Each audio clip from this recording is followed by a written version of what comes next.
بسم اللہ الرحمن الرحیم۔ سورہ مبارکہ نجم، والنجم اذا ہوا ما ضل صاحبکم وما غوا۔ اب یہ بات آگے جب بڑھے گی تو ایک منزل وہ آئے گی کہ فَأَوْحَى إِلَىٰ عَبْدِهِ مَا أَوْحَى، اور اس منزل قاب قوسین او ادنیٰ پر رب اکبر نے اپنے عبد کی طرف وحی کی، جو چاہا وحی کی۔ اوحا الی عبدہ ما اوحا، وہاں بھی ما کہہ کر پیغام کو راز میں رکھا گیا۔ خدا کی قسم پورے قرآن مجید میں اس راز کو کھولنے والی یہ کلید آئی، یا ایھا الرسول بلغ ما انزل الیک من ربک، اے رسول پہنچا دیجئے اب جو آپ پر نازل کیا جا چکا ہے۔ میں دست ادب جوڑ کے ایک بات عرض کیے بغیر آگے نہیں بڑھ سکتا۔ اللہ کا ہر حکم اہم ہے، ہر حقیقت جو وحی کے پیرائے میں نازل کی گئی اہمیت رکھتی ہے، اس میں کسی شک اور شبہے کی بات نہیں ہے۔ اور معراج مصطفیٰ صلی اللہ علیہ وآلہ وسلم کے اسرار بھی بہت ہیں، کسی ایک بات کو ہم نہیں کہہ سکتے کہ بس یہی ہے راز معراج۔ اسرار معراج بہت ہیں، معراج کے اندر چھپی ہوئی باتیں بہت ہیں، مگر ان باتوں ایک بات ضرور ہے کہ دوسرے تمام احکامات میں اور اس حکم ولایت میں یہ فرق ضرور ہے، ہر حکم جبرائیل کے ذریعے سے پیغمبر پر اسی زمین پر نازل کیا گیا۔ یہ حکم وہ تھا کہ پیغمبر کو معراج پر بلا کر حکم سنا۔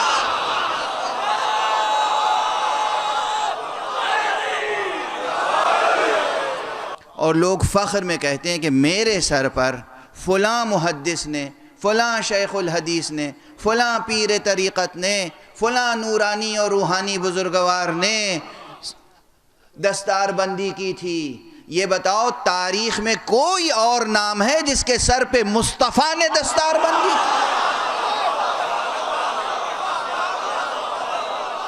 آپ کی حقیقت بحیثیت انسان، آپ کی ماہیت بحیثیت انسان، آپ کی حیات بحیثیت انسان، یہ اس جسم سے وابستہ نہیں ہے۔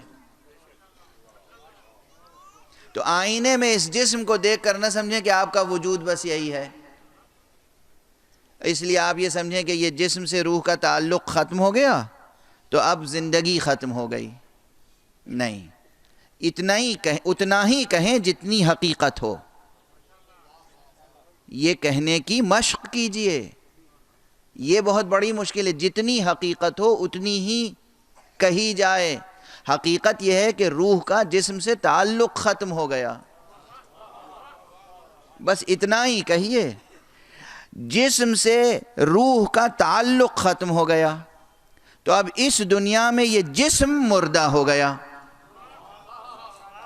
یہ جسم مردہ ہو گیا، روح نہیں مری۔ روح وہ شے نہیں ہے جو مر جائے، روح عین حیات ہے۔ پھر وہی بات آئے گی، ممکن نہیں ہے کہ حیات موت بن جائے، ممکن نہیں ہے کہ نور ظلمت بن جائے، ممکن نہیں ہے کہ وجود عدم بن جائے، ممکن نہیں ہے کہ حیات موت بن جائے۔ روح عین حیات ہے، اس لیے روح کبھی نہیں مرے گی۔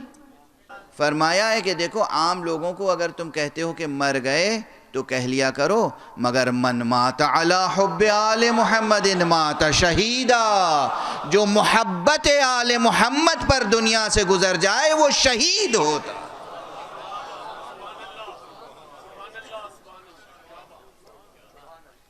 وہ عورت ہو یا مرد ہو، من عمل صالحا من ذکر او انثی، جو بھی عمل صالح بجا لائے چاہے مرد ہو یا عورت، وَهُوَ مُؤْمِنٌ، اور وہ مومن ہو، فَلَنُحْيِيَنَّهُ حَيَاةً طَيِّبَةً، تو ہم بالتحقیق اسے حیات عطا کرتے ہیں، حیات طیبہ۔ یہ حیات طیبہ ہی کا ترجمہ شہادت ہے۔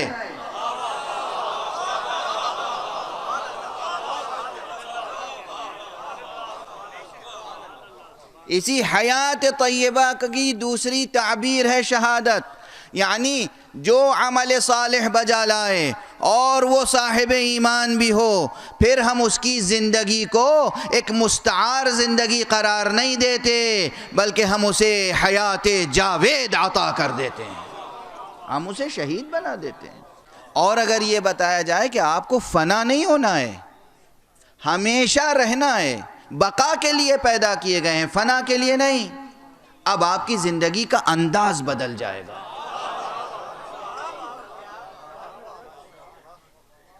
اسلام نے، قرآن نے، خطیب قرآن خاتم النبیین صلی اللہ علیہ وآلہ وسلم نے،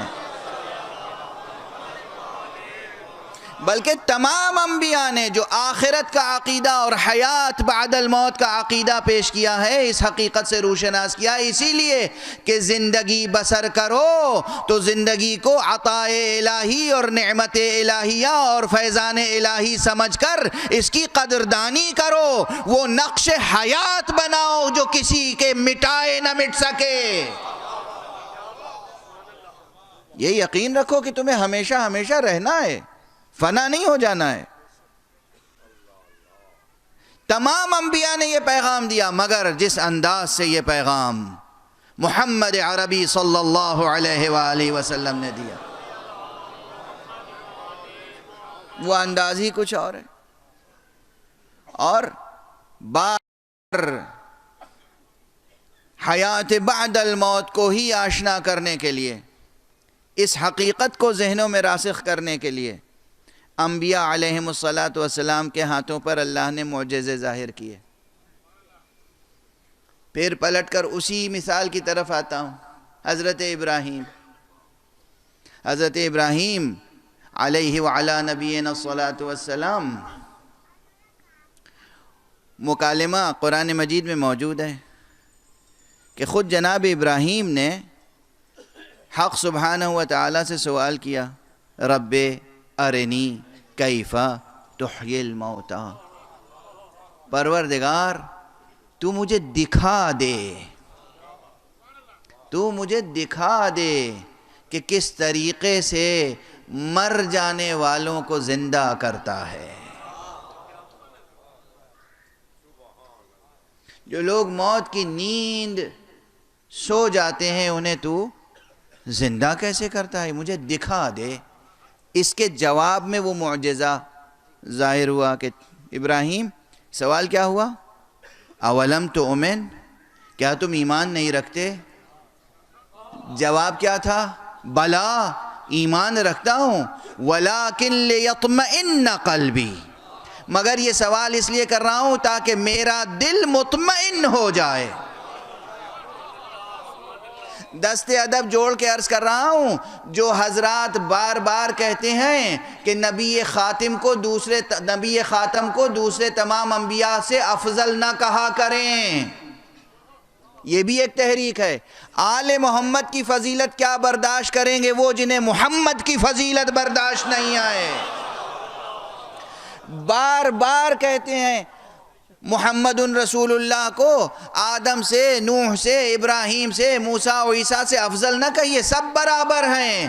ہمیں یہ بتائیے کہ وہ کیسے ایک دوسرے سے برابر ہو سکتے ہیں؟ ایک طرف ابراہیم ہیں جو چاہتے ہیں کہ پروردگار کوئی ایسی نشانی دکھا دے کہ میرا دل مطمئن ہو جائے، ایک طرف وہ مصطفیٰ ہیں جن کا شاگرد یہ کہتا ہے، جن کی آغوش میں پلنے والا یہ کہتا ہے، لو کشف الغطاء لمزددت یقینا، اگر حجابات برطرف ہو جائیں تو میرے یقین میں کوئی اضافہ ہونے والا نہیں۔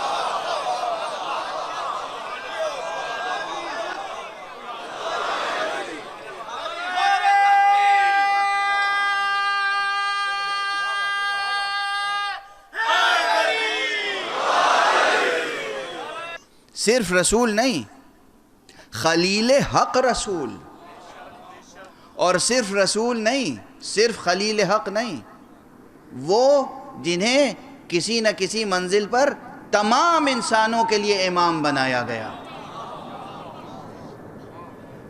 وہ سوال کر رہے ہیں رب ارنی کیف تحیی الموتا، پروردگار مجھے دکھا دے کیسے مردوں کو زندہ کرتا ہے.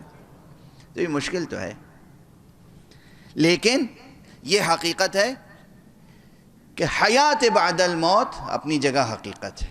یہ معجزہ اور یہ مقام صرف یہ سمجھانے کے لیے ہے کہ اصل روح تو اپنی جگہ ہے، لیکن تعلق جو بدن سے ٹوٹ جاتا ہے، یہ تعلق ٹوٹنے کے بعد اور زیادہ قوی ہو جاتا ہے. بس اب ذرا ایک ہاتھ سے دل اور ایک ہاتھ سے دماغ دونوں سنبھال کے بیٹھیے گا. ایک صلوات پڑھیے محمد والے.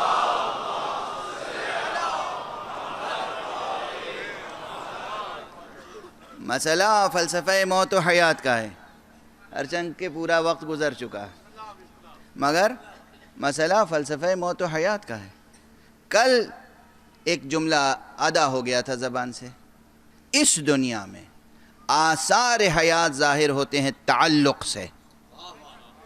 اس دنیا میں آثار حیات ظاہر ہوتے ہیں تجرد سے. یہ حقیقت کیا؟ تعلق و تجرد کا معمہ کیا ہے؟ سورہ مبارک علق میں بھی، وہاں بھی فلسفہ تعلق پہ غور کیا جا سکتا ہے. اور ویسے بھی تعلق، دو چیزوں کا تعلق، ایک کا دوسرے سے متعلق ہونا اور ایک امر کا دوسرے امر پر معلق ہونا. ایک امر کا دوسرے امر کے ساتھ مشروط ہونا. اب دیکھیے کئی بحثیں گزشتہ 2 دن کی ذہن میں تازہ رہیں. تعلق کا لفظ زبان پر آ رہا ہے اور امر کا لفظ بھی زبان پر آ رہا ہے. ایک امر کا دوسرے امر پر معلق ہونا، ایک امر کا دوسرے امر سے متعلق ہونا، ایک امر کا دوسرے امر کے لیے متعلق ہونا. اس دنیا میں، اس کائنات میں، زمان و مکان کے حصار میں آثار زندگی ظاہر ہی ہوتے ہیں تعلق سے. چونکہ روح یہاں دیکھی نہیں جا سکتی. روح کے اندر کیا صفتیں ہیں نظر نہیں آ سکتی. جتنے بھی اوصاف ہیں، جتنے بھی ایٹریبیوٹس ہیں، جتنی بھی صفتیں ہیں روح انسانی میں یا نفس انسانی میں، یہ ظاہر نہیں ہو سکتی جب تک کہ کسی شے سے تعلق قائم نہ ہو. بطور خاص اس کائنات میں تعلق قائم ہوگا تو وہ آثار ظاہر ہوں گے، ورنہ وہ آثار ظاہر نہیں ہو سکتے. لیکن اس دنیا میں آثار ظاہر ہی ہوتے ہیں تجرد کے بعد. تجرد کسے کہتے ہیں؟ تعلق کے ٹوٹ جانے کو. روح میں کتنی صلاحیت دیکھنے کی ہے، جب اس روح کا، اس نفس کا ان آنکھوں سے تعلق ٹوٹ جائے تب پتہ چلے گا. روح میں نطق کی کتنی صفت ہے. روح نے انسانی واقعاً نفس ناطقہ ہے، واقعاً اس میں جوہر ناطقیت موجود ہے. یہ تب واضح ہوگا کہ جب زبان ساکن رہے اور روح بولتی رہے. نفس میں دیکھنے کی صلاحیت، جب آنکھوں سے نفس کا رشتہ تعلق ٹوٹ جائے یعنی تجرد حاصل ہو، تو اندازہ ہوگا کہ روح میں ویژن کتنا ہے، بینائی کتنی ہے، بینش کتنی ہے. توجہ ہے؟ زبان سے تعلق روح کا ٹوٹ جائے، تعلق تجرد سے بدل جائے، تو پھر جوہر ناطقیت کی شناخت ہوگی. سننے کی صلاحیت نفس میں ہے یا نہیں؟ جب یہ سننے کی صلاحیت، کانوں سے تعلق روح کا، نفس کا ٹوٹ جائے، تجرد حاصل ہو جائے، کان اپنی جگہ ہے، نفس کا تعلق کانوں سے ختم ہو جائے، تعلق تجرد سے بدل جائے، یعنی بے تعلقی ہو جائے، چاہے وہ کسی بھی درجے میں ہو، تو پھر پتہ چلے گا کہ نفس میں سننے کی صلاحیت کتنی ہے. غور فرما رہے ہیں آپ؟ واضح ہے یہ مثال. اب آخرت میں ہم دیکھیں گے بغیر آنکھوں کے، آنکھیں بند ہوں گی، آنکھیں ہوں گی نہیں، یہ آنکھیں نہیں ہوں گی، یہ تو اس جسم کے ساتھ پیوند خاک ہو جائیں گی، مگر نفس میں دیکھنے کی صلاحیت ہوگی، سننے کی صلاحیت ہوگی، بولنے کی صلاحیت ہوگی۔ یہ چیز اس دنیا میں رہتے ہوئے اس دنیا کی زندگی کی کیفیت سمجھ میں نہیں آ سکتی تھی اگر پروردگار خواب کی حیثیت سے ایک آیت خلق نہ کر دیتا۔ خواب جو آپ دیکھتے ہیں، کیوں دیکھتے ہیں؟ پھر وہی سوال کروں گا، کس سائنٹسٹ کی ایجاد ہے خواب؟ کس لیب میں تیار کیے گئے خواب؟ کس انسٹرومنٹ کے ذریعے انجیکٹ کیے گئے خواب؟ آپ کے ذہنوں میں یہ امپلانٹ کیے گئے کس طریقے سے خواب؟ نہیں، خواب آپ کے اندر داخل نہیں کیے گئے۔ خواب آیت حق ہے، خواب نشانی ہے پروردگار کی، اور خواب صرف اس لیے ہے تاکہ یہ واضح کر دے کہ روح جب تجرد کی کیفیت میں ہوتی ہے، نفس کا تعلق جب جسم سے ٹوٹ جاتا ہے، تو پھر بھی یہ نفس دیکھنے کے قابل بھی ہوتا ہے، بولنے کے قابل بھی ہوتا ہے، سننے کے قابل بھی ہوتا ہے، تصرف کے قابل بھی ہوتا ہے۔ اب یہاں پر ایک روایت عرض کر رہا ہوں، اسی لیے ہمارے معصومین علیہم الصلاۃ والسلام سے ایک روایت وارد ہوئی ہے کہ جناب ابراہیم سے پہلے کوئی خواب نہیں دیکھتا تھا۔ اللہ نے لطف فرمایا انسانوں پر کہ جناب ابراہیم کے بعد سے ابراہیم نے خواب دیکھا، اور ابراہیم کے بعد ہر انسان خواب دیکھتا ہے، شاید اسی لیے کہ ابراہیم نے پوچھا تھا رب ارنی کیف تحیی الموتا، پروردگار مجھے دکھا دے کہ مردوں کو زندہ کیسے کرتا ہے۔ پروردگار نے ابراہیم کو تو ایک خاص طریقے سے دکھایا، مگر پھر کہا کہ ہم ہر انسان کو دکھا دیتے ہیں کیسے مردوں کو زندہ کرتے ہیں۔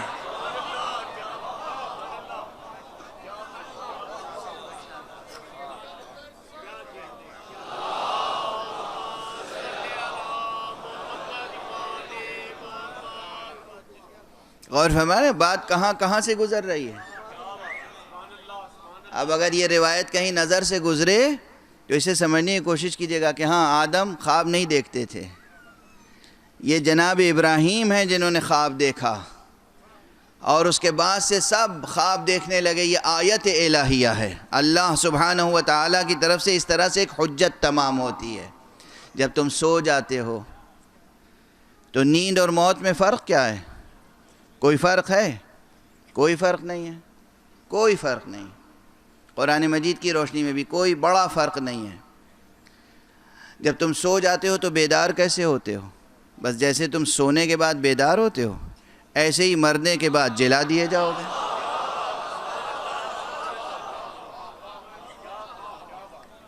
اور نفس کی کیفیت اگر جاننا چاہتے ہو کہ مرنے کے بعد نفس کس طرح ہوتا ہے، تو یہی سوچ لو کہ سونے کے بعد نفس کس طرح ہوتا ہے۔ تمہارا جسم ایک جگہ پڑا ہوتا ہے بستر پر، اور روح کہاں جاتی ہے۔ اگر جسم کے ذریعے سے جانا چاہو تو سواری کی ضرورت ہوگی، ڈرائیور کی ضرورت ہوگی، رہنما کی ضرورت ہوگی، ویزے کی ضرورت ہوگی، پاسپورٹ کی ضرورت ہوگی۔ معلوم ہوا سو رہے ہیں 6B ماڈل ٹاؤن میں، اور خواب دیکھ کے اٹھے کہ ہم تو نیو یارک میں تھے اپنے بھتیجے کے ہاں، بغیر ہوائی جہاز کے اور بغیر ویزے کے اور بغیر پاسپورٹ کے جناب نیو یارک ہو آئے۔ کوئی جھٹلاتا ہے آپ کو؟ کوئی کہتا ہے کہ جھوٹ ہے؟ آپ خود اپنے آپ کو جھٹلاتے ہیں۔ یہ کیا ہے؟ یہ ایک نشانی ہے اللہ کی، یہ ایک نشانی ہے اللہ کی کہ جب نفس جسم سے رشتہ نفس توڑ لیتا ہے تو پھر نفس نامحدود صلاحیتوں کا حامل ہو جاتا ہے۔ جسم کے ساتھ نیو یارک جانا چاہو گے تو بغیر سواری کے نہیں جا سکتے، اور اگر جسم سے نفس کا رشتہ تعلق اگر تجرد سے بدل جائے، اب سمجھ لیں، تعلق تجرد، تعلق اگر تجرد سے بدل جائے تو پھر کیا کیفیت ہوگی؟ جسم کہیں بھی رہے، نفس جہاں چاہے گا وہاں تک جا سکتا ہے۔ یہ ایک نشانی اور کتنی حقیقتوں کو سمجھا دیتی ہے۔ یہ ایک نشانی اور کتنی حقیقتوں کو سمجھا دیتی ہے۔ حیات بعد الموت کو سمجھنے میں خواب مدد کرتے ہیں، روح کے تجرد کو سمجھنے میں خواب مدد کرتے ہیں، نفس کے تجرد کو سمجھنے میں خواب مدد کرتے ہیں، نفس کے تجرد کے بعد وسعت کار کو سمجھنے میں خواب مدد کرتے ہیں۔ اور ایک چیز اور سمجھا دیتے ہیں کہ اگر نفس جسم سے غیر متعلق ہو جائے تو اس کا اختیار بڑھ جاتا ہے، جہاں تک چاہے چلا جائے، جہاں تک چاہے چلا جائے۔ اس لیے یاد رکھیے گا، ایک بہت پرانا جملہ ہے میرا، بہت پرانا جملہ ہے، 30 برس پرانا جملہ ہے، اور وہ میں نے عرض کیا تھا کہ موت جسے آپ سمجھتے ہیں، جسے آپ موت سمجھتے ہیں، وہ دراصل موت نہیں ہے، بلکہ وہ ایک مومن کی روحانی معراج ہے۔ جسے آپ موت سمجھتے ہیں وہ فنا نہیں ہے، نابودی نہیں ہے، وہ مومن کی روحانی معراج ہے۔ اس لیے کہ جسم یہیں رہ جاتا ہے اور روح جو ہے وہ پرواز کرتی ہوئی ملائے اعلیٰ تک پہنچتی ہے بإذن اللہ۔ اور اسی کے بعد میں نے یہ جملہ عرض کیا تھا کہ جو مسلمان یہ سمجھتے ہیں کہ رسول اللہ کو صرف روحانی معراج ہوئی تھی، جسم مبارک معراج میں نہیں گیا تھا، گویا وہ رسول کی معراج کے قائل نہیں، رسول کی وفات کے قائل ہیں۔ اس لیے کہ روح و جسم کی جدائی کا نام موت ہے، معراج نہیں۔ معراج نام پھر کس کا ہے؟ موت اور معراج میں کیا فرق ہے؟ موت میں نفس کو وہ تجرد حاصل ہوتا ہے کہ نفس جہاں چاہے چلا جائے جسم کو چھوڑ کر، معراج میں وہ تجرد حاصل ہوتا ہے کہ نفس جہاں چاہے جائے جسم کو لے کر ساتھ ساتھ۔ یعنی نفس اگر قوی ہو تو انسان قدم اٹھاتا ہے اور چند قدموں میں فاصلے طے ہو جاتے ہیں۔ پہلے زمینی فاصلے طے ہوتے ہیں، اور اگر نفس قوی ہو تو پھر فضائی فاصلے طے ہوتے ہیں۔ یہ بیان یہاں اسی منبر پہ معراج کے سلسلے میں ہو چکا ہے۔ اب ایک تیسری بات عرض کر رہا ہوں، جسے تجرد کے عالم میں اور قوت نصیب ہو، یہ نفس کا تجرد ہے کہ وہ اپنے جسم کے علاوہ دوسرے جسم کو بھی جس طرح چاہے تصرف کرے۔ یعنی ایک نفس مطمئنہ، ایک مجرد، ایک انسان کامل، ایک مرتبہ خاتمیت پر فائز کھڑا ہو، پاؤں کے نیچے کوہ ابو قبیس ہو اور انگلی سے اشارہ کرے اور چاند 2 ٹکڑے ہو جائے۔ اور یاد رکھیے گا ایک جملہ، جب اس دنیا میں رہتے ہوئے جہاں آثار زندگی تعلق ہی سے ظاہر ہوتے ہیں، وہاں اگر صاحب تجرد آثار دکھا سکتا ہے تو جہاں آثار زندگی کا انحصار ہی تجرد پر ہے، وہاں اس کی زندگی کی کیا کیفیت ہوگی؟ صلوات پڑھ دے محمد و آل محمد۔